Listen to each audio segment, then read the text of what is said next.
ओम भास्कराय नमः। हरे कृष्णा। आप सभी का दिन शुभ और मंगलमय हो। जेठ मास की तपती धूप में जब हर जीव जल की एक बूंद के लिए तरसता है, तब सच्ची भक्ति की पहचान होती है। आज हम आपको सुनाने जा रहे हैं जेठ मास के तीसरे अध्याय की यह दिव्य कथा, जो सिखाती है कि त्याग और सेवा ही भगवान तक पहुँचने का सबसे सच्चा मार्ग है। आज सोमवार है और आज जेठ मास का तीसरा दिन है। जैसे जैसे सूर्य की उष्मा तीव्र होती जाती है, वैसे वैसे इस मास की साधना भी गहराती जाती है। तीसरे दिन की यह बेला अब हमें केवल बाहर नहीं, भीतर से भी तपाने आई है। जहाँ शरीर पसीने में भीगता है, वहीं आत्मा पवित्रता में स्नान करती है। यह वह समय है जब हमारी श्रद्धा, सेवा और सच्चाई की कसौटी लगती है। हर दिन की कथा केवल सुनने के लिए नहीं, जीने के लिए आती है। यह तीसरा दिवस एक और द्वार खोलता है, जहाँ कर्म की गहराई की और भक्ति की ऊंचाई को समझने का अवसर मिलता है। हम पुनः हाथ जोड़कर श्री कृष्ण और सूर्यदेव से क्षमा मांगते हैं अगर वाणी में कमी रह जाए तो मन एकाग्र ना हो पाई, क्योंकि कथा का एक क्षण उन्हीं की प्रेरणा से जन्म लेता है।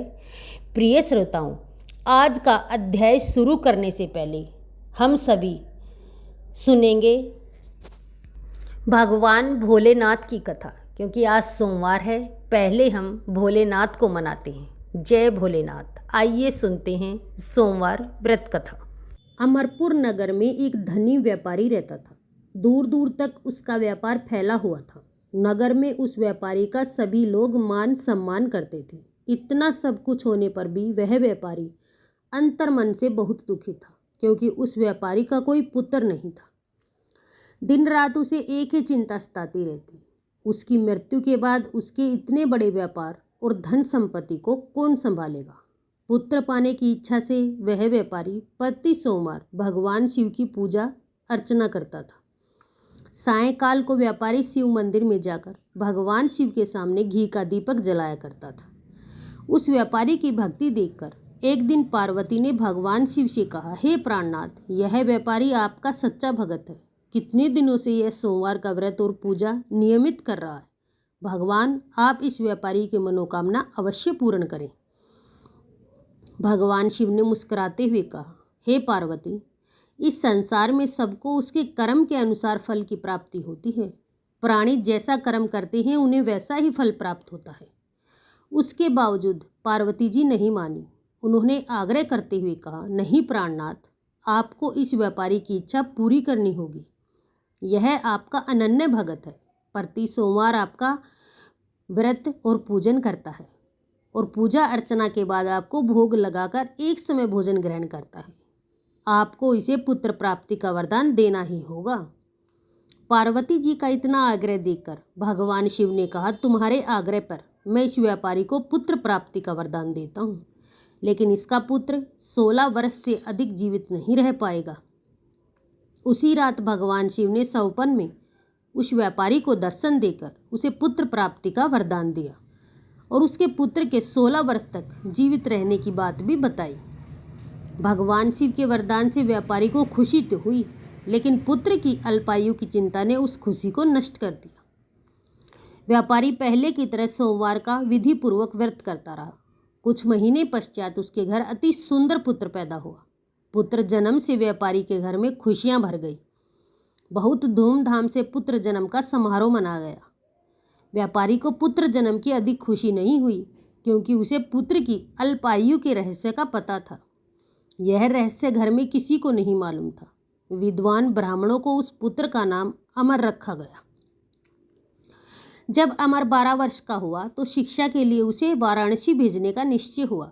व्यापारी ने अमर के मामा दीपचंद को बुलाया और कहा कि अमर को शिक्षा प्राप्त करने के लिए वाराणसी छोड़ाओ। अमर अपने मामा के साथ शिक्षा प्राप्त करने के लिए चल दिया। रास्ते में जहाँ भी अमर और दीपचंद रात्रि विश्राम के लिए ठहरते, वहीं यज्ञ करते और ब्राह्मणों को भोजन कराते। लंबी यात्रा के बाद अमर और दीपचंद एक नगर में पहुँचे। उस नगर के राजा की कन्या की विवाह की खुशी में पूरे नगर को सजाया गया। निश्चित समय पर बारात आ गई। लेकिन वर का पिता अपने बेटे की एक आंख से काना होने के कारण बहुत चिंतित था। उसे इस बात का भय सता रहा था कि राजा को इस बात का पता चलने पर कहीं वे विवाह से इनकार न कर दे, इससे उसकी बदनामी होगी। वर के पिता ने अमर को देखा तो उसके मस्तिष्क में एक विचार आया। उसने सोचा, क्यों न इस लड़के को दूल्हा बनाकर राजकुमारी से विवाह करा दूं। विवाह के बाद उसको धन देकर विदा कर दूंगा और राजकुमारी को अपने नगर में ले जाऊंगा। वर के पिता ने इसी संबंध में अमर और दीपचंद से बात की।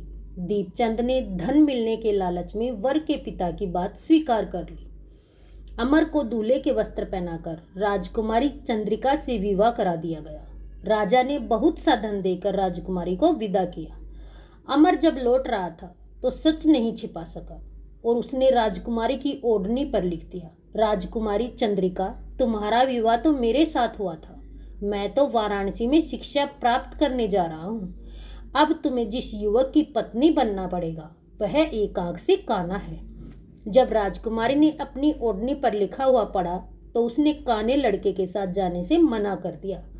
राजा ने सब बातें जानकर राजकुमारी को महल में रख लिया। उधर अमर अपने मामा दीपचंद के साथ वाराणसी पहुंच गया। अमर ने गुरुकुल में पढ़ना शुरू कर दिया।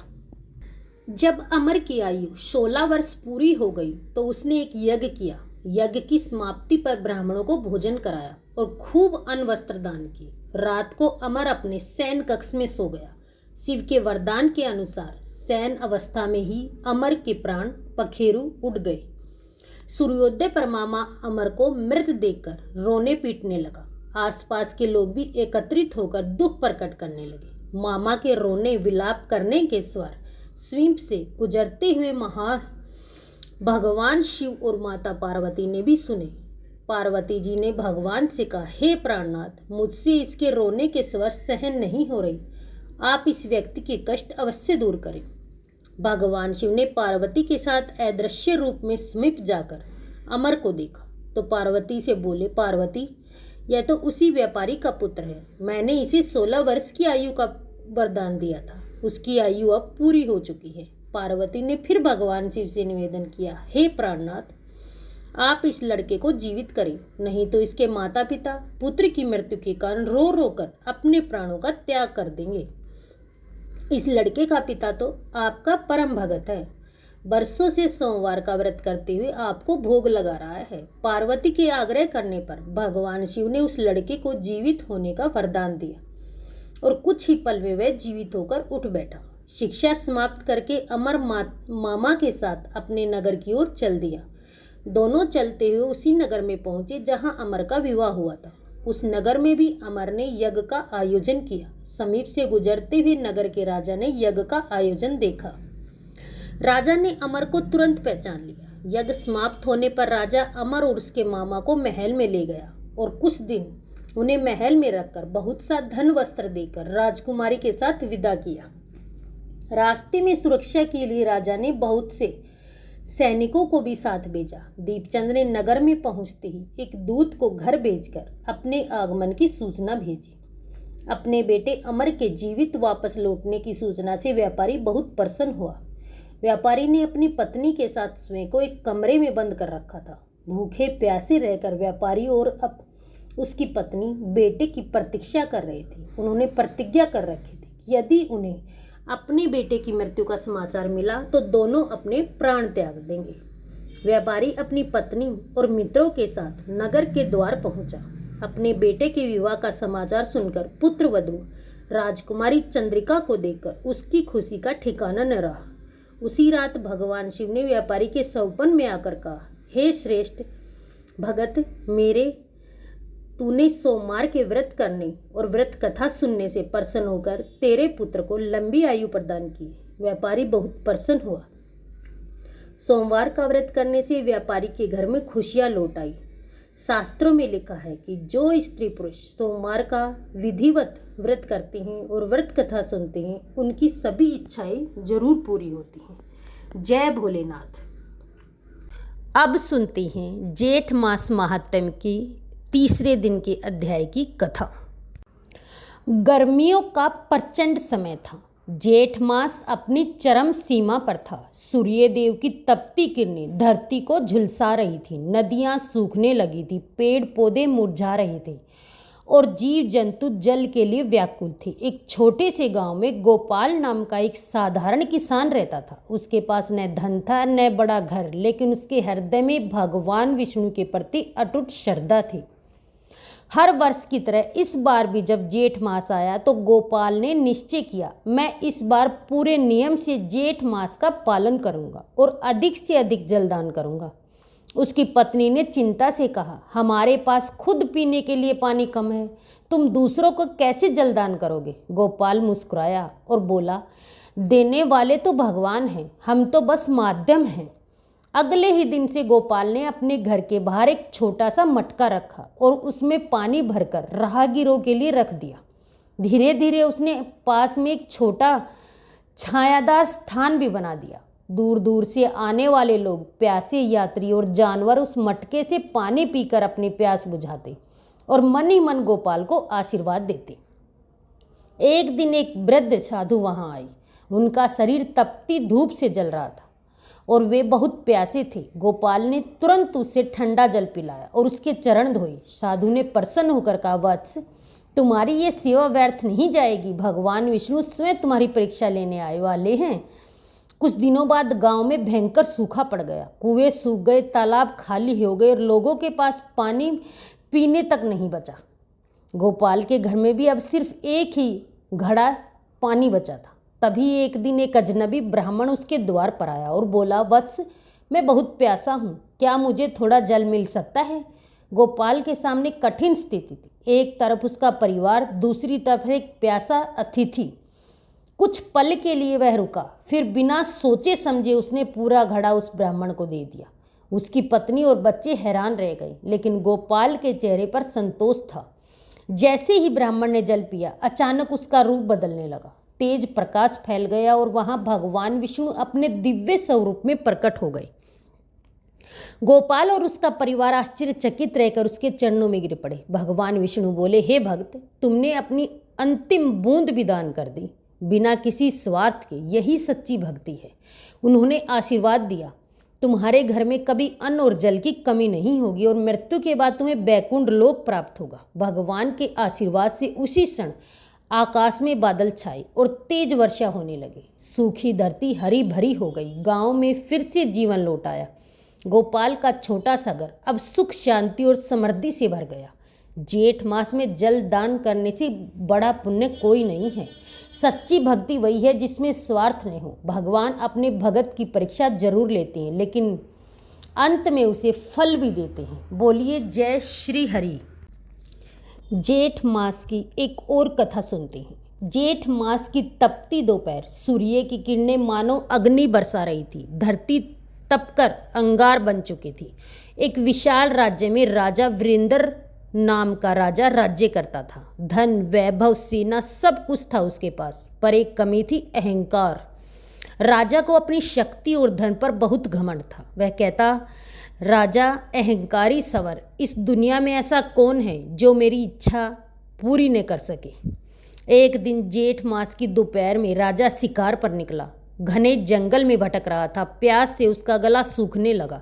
वह चिल्लाया, कोई है, मुझे जल चाहिए। लेकिन वहाँ कोई नहीं था। धीरे धीरे उसकी हालत खराब होने लगी। तभी उसे एक झोपड़ी दिखाई दी। अंदर एक वृद्धा बैठी थी। उसके पास सिर्फ एक छोटा सा मिट्टी का घड़ा था। राजा ने कहा, मुझे जल दे दो, मैं तुम्हें सोना दे दूंगा। वृद्धा मुस्कुराई, राजन, यहाँ सोने की कोई कीमत नहीं, यहाँ केवल प्यास की कीमत है। राजा चौंक गया।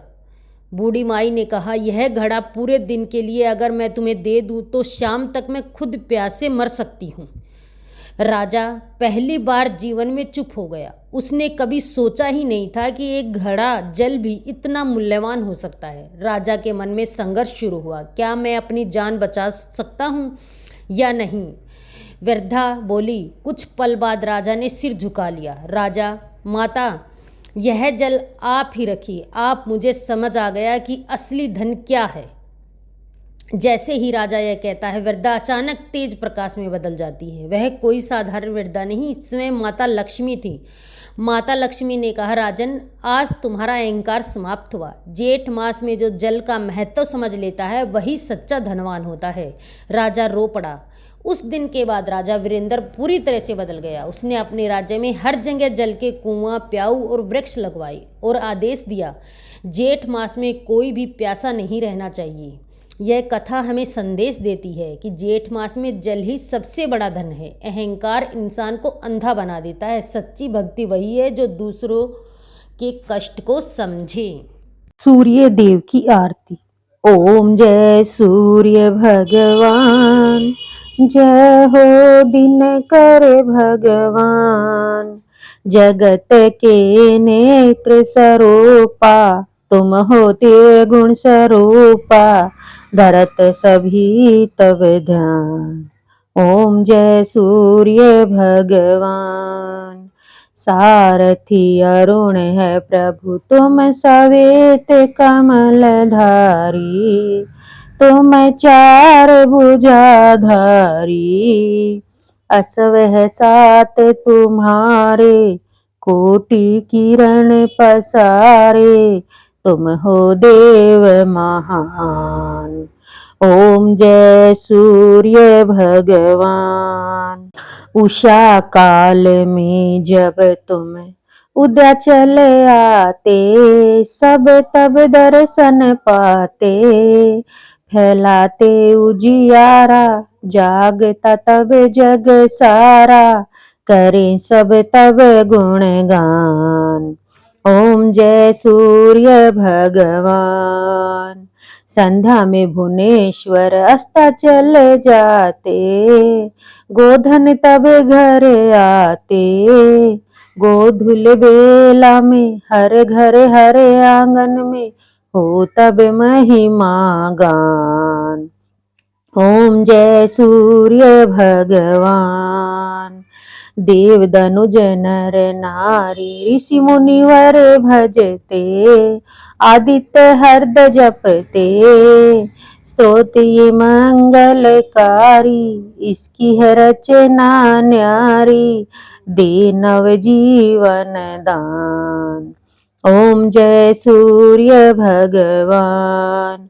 तुम हो त्रिकाल रचिता, तुम जग के आधार, महिमा तब अपरम पार, प्राणों का सिंचन करके, भक्तों को अपने देते, बल बुद्धि और ज्ञान। ओम जय सूर्य भगवान। भूचर जलचर खेचर, सबके हो प्राण तुम ही, सब जीवों के प्राण तुम ही, वेद पुराण बखाने, धर्म सभी तुम्हें माने, तुम ही सर्वशक्तिमान। ओम जय सूर्य भगवान। पूजन करती दिशाएं, पूजे दस दिग्पाल, तुम भुवनों के प्रतिकाल, ऋतु तुम्हारी दासी, तुम शाश्वत अविनाशी, शुभकारी अंशुमान। ओम जय सूर्य भगवान। ओम जय सूर्य भगवान। जय हो दिनकर भगवान। जगत के नेत्र स्वरूपा, तुम हो गुण स्वरूपा, धरत सभी तब ध्यान। ओम जय सूर्य भगवान। ओम जय सूर्य भगवान।